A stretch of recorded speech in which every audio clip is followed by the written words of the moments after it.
1 minute science, and here is a past paper question. It says, it's a graph here showing the digestion of fat, and here we've got the pH on the side and the time in minutes. This represents the digestion of fat when bile is present, and this one, there isn't any bile.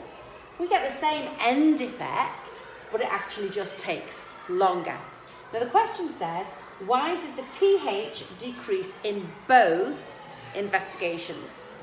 So clearly the answer is going to be nothing to do with bile, because there isn't bile in both of the investigations. The answer is, of course, when you digest lipids,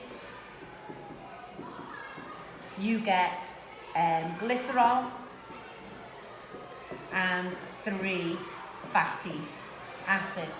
And it was the production of those fatty acids that made the solution more acidic. It took it closer towards neutral. And that brings me to my next point.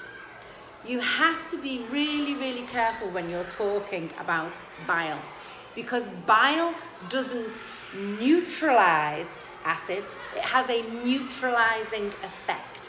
So if bile had brought the pH of a solution down from 10 to a pH of 8, we wouldn't be able to say that the bile had neutralized it. We could say it had a neutralizing effect, or it reduced the pH. So we have to be really careful with that word. But for now, I'm just going to fill in this answer.